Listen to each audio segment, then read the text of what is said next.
Alright, I'm back.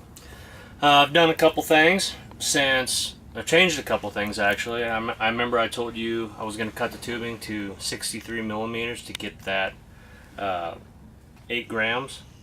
Well, I wanted to try to cut that in half just about, so I cut it in 30 millimeters. I weighed it out. That and the tip gave me about 5 grams.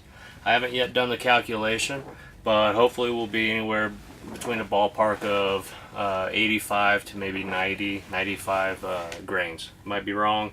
I'm just guessing. However, I've also gone ahead and roughly tapered the tip a little bit. This is what I was telling you about my PVC knock inserts. I just did that today. That's the first one. I just did that as an experiment, and I really like the way it worked out. Like I said, my hat's off to Mr. Goldstein, if I'm pronouncing that right, and Tim from Golden Horde Bows. And this arrow, I shot it with the other tip, the one-piece tubing tip, and it flew quite well. So I'm kind of anxious to see how this turns out. So without any further ado, you could probably use any super glue. I really like using this Loctite super glue. So what I'm going to do is squirt just a little bit on the side and a little bit on the tip itself,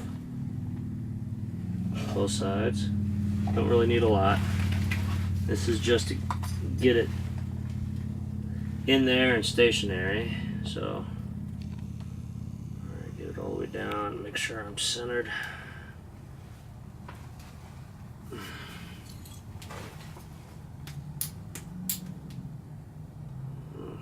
Off just a little bit. You got to be real quick with the super glue. Okay, but I can always adjust that, and I just like to hold it down for a few seconds.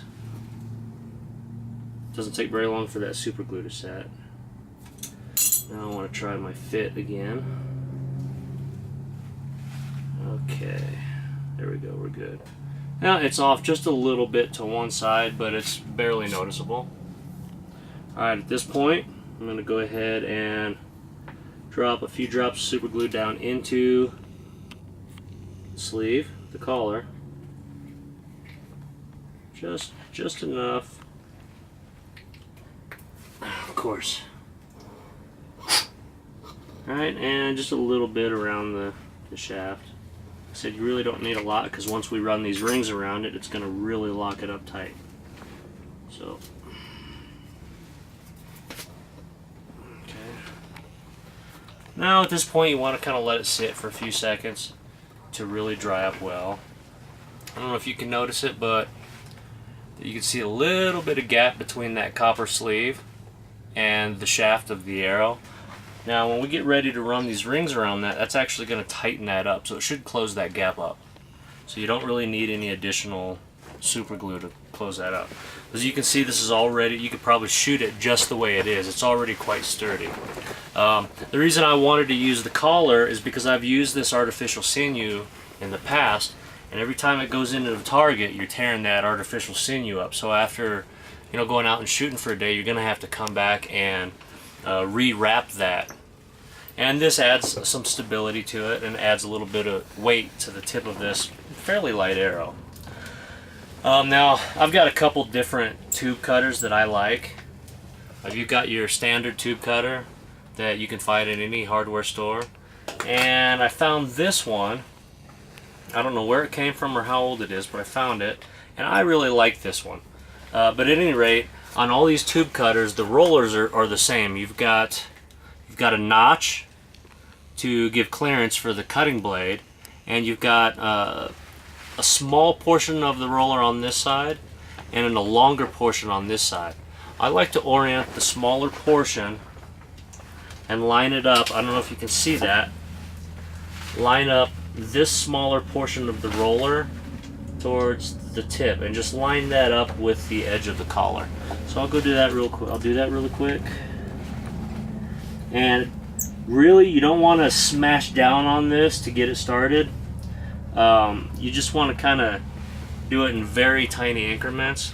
I just get my line started and tighten it up just a little bit. And I'm probably going to go about halfway into the tubing wall, just guesstimating. Alright.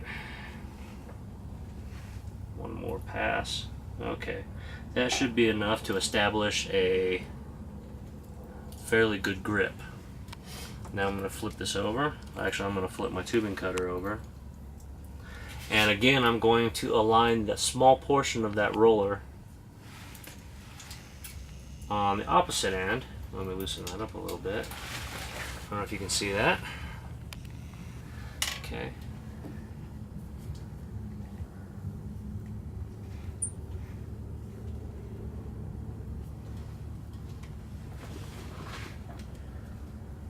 Make my first pass. Oh, it's a bit off. Okay, tighten it up. There we go.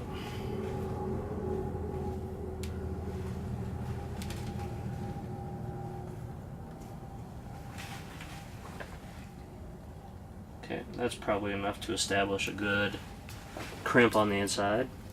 Now you could leave it at that, and I probably will just for this one. Actually, I'm going to do one more. Sometimes I like to do one in the center.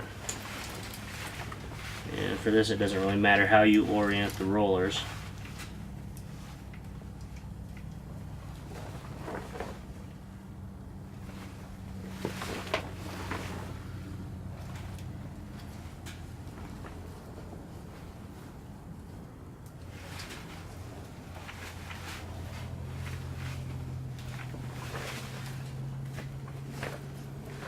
And that should do it. So, and as I'm looking at the tip here, I can see it didn't really close up like I thought it,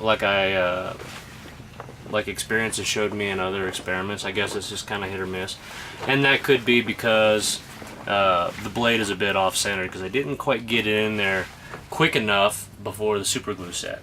So at this point, you should have the tubing crimped on the shaft in 3 different places.